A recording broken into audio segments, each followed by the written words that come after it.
Bismillahirrahmanirrahim. Maj Gen Inam, I would like to talk about certain misperceptions about Afghanistan situation as it affects Pakistan, and would like to discuss this in a series of vlogs, this being the first one. It was 2002 when the US forces, the NATO forces were mulling over the creation of an Afghan national army inside Afghanistan after they captured the country in a lightning offensive rolling down on Kabul from the north. And at that time, there was an Afghan militia force which was being morphed into an Afghan National Army, ANA. Marshal Fahim was the Tajik leader who was at that time the defense minister. He very vehemently lobbied for a larger size of the Afghan National Army. And his rationale was that the major threat that we face from Pakistan, and internal security for which the Americans were thinking to establish a force was never a consideration. He thought that Pakistan is a major threat that the Islamic Emirate of the Kabul regime, the First Republic, faced. From that point onwards, we don't see any friendly gesture from the Afghanistan coming Pakistan's way. And the rhetoric which is coming out is not helpful for bilateralism. It is anti-Pakistan, it is especially anti-army, anti-ISI and anti-Punjab. And this includes the rank and file of the Islamic Emirate of Afghanistan, the present rulers also. Pakistan's good offices, hospitality and interlocution on their behalf has never been having a good audience on the Afghanistan side, and their remarks on Pakistan and its leadership, generally, if you're watching the social media, these remarks are very derogatory and very uncivil. And the Afghan media houses are also not any help. If you happen to have a program with them, generally the Afghan media houses, whether inside Afghanistan or outside Afghanistan, start in a blame game. And there are no constructive proposals as a result of the debate and discussion on the forum. It is more of a sensationalization of the problem. And this sad situation is come up as a result of Pakistan's very open-hearted hospitality to the Afghan refugees since 1979, when Pakistan at the peak of Afghan hospitality was having something like 5 million refugees in Pakistan.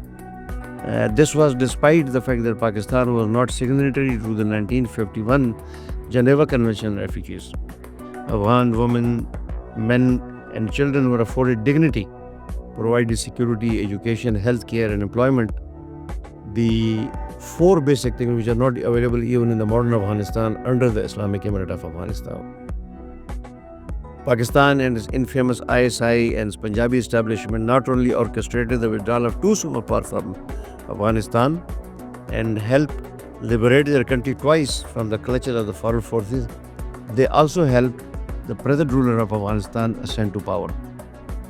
Pakistan remained instrumental in sustaining the IEA's so-called jihad by providing them political, diplomatic, economic, military and advisory support. Pakistani safe havens in its border belt basically were attracting flack from the international world, and we were blamed by the civilized world as playing a double game in cahoots with TTA.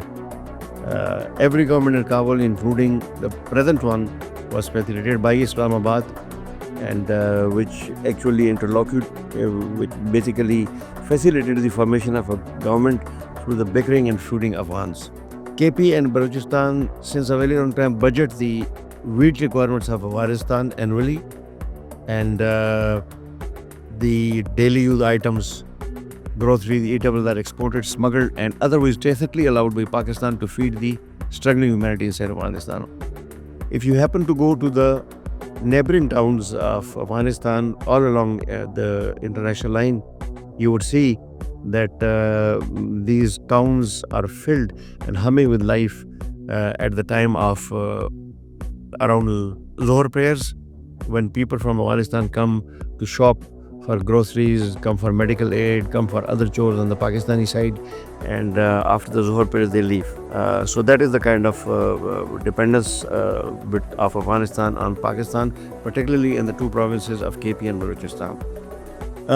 Unlike Iran, Pakistan still sort of, despite giving a lot of deadlines for the repatriation of the refugees, is still not resorting to a lot of force in repatriating these guys back to their countries.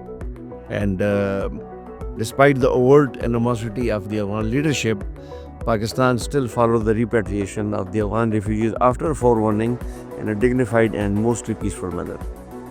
Universities and hospitals in KP and Balochistan still take care of the Afghan needs, and Afghan music, culture, and cricket remained preserved and thrived in Pakistan.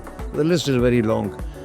I don't need to go into a lot of detail, but the fact of the matter is that from the Afghanistan side, there is a lot of forgetfulness about the goodness of Pakistan, and somehow or the other, the feeling in the Afghan diaspora and leadership is that Pakistan is solely responsible for their problems, past, present, and likely in the future. Now, if you look at the sociological construct of Afghanistan, the TTA, or the Islamic Emirate of Afghanistan, is basically a Pashtun-dominated group, and they follow Pashtun-Wali tenets, and I have been mentioning it again and again, that in the Afghanistan sociological construct, the Pashtun-Wali and Islam are intertwined in a very complex manner. And whenever there is a conflict between the two, it is not Islam that wins, it is Pashtun that wins. The Pashtun Zidd or obduracy generally prevails in situations where there is a crisis, and we have seen it a number of times. I'll come to that later. Under the Pashtun-Wali, the tenets of Pashtun-Wali, there is a principle called Shegara or Khegara, depending upon which side, which Pashto you speak. Shegara or Khegara is actually doing good to others.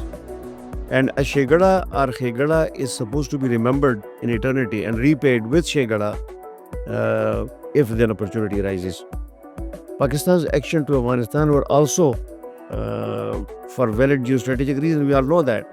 However, these were mainly based upon good neighborliness, Islamic hamiyat or fraternity, and Pashtun-Wali's Shegara. As far as Islamic good neighborhood is concerned, Islamic fraternity is concerned, IEA has been citing such notions in their hospitality to Osama bin Laden, and they continue to cite Islami hamiyat as the reason for hosting the murderous TTP on their soil.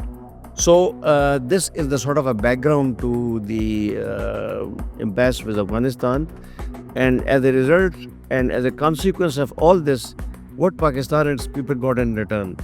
A lot of people talk about Kalashnikov culture. However, more recently, terrorism, denial, lack of empathy, and outright hate is what is basically coming Pakistan's way from Afghanistan and Afghan people. Very unfortunately. The Afghan soil is still brazenly used by terrorist groups like TTP, Al-Qaeda, ISKP, and others, despite IEA's very firm commitment under the Doha Agreement signed on February 29, 2020, that this will not happen, or the Afghanistan soil will not be used against Pakistan or any country. Now, this year up to October, Pakistan suffered 585 attacks, Afghan-backed attacks, compared to 521 in 2024, 306 in 2023, 262 in 2022, the year after the Islamic Emirate of Afghanistan ascended to power in Kabul.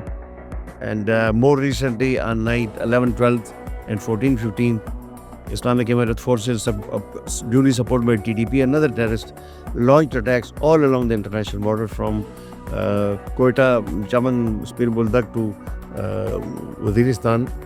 And Pakistan also responded resiliently to these attacks. There were two attacks, symbolic attacks, one in Kabul, air attack in Kabul, and one in Kandahar. And the border duels, Pakistan prevailed decisively against the Afghan forces, who were basically repulsed, and they sustained casualties and generally abandoned their positions, which generally is the case when there are border skirmishes of Afghan forces on the ground. Afghan forces are very good at guerrilla tactics. But when it comes to conventional fights, generally they don't give a good account of themselves.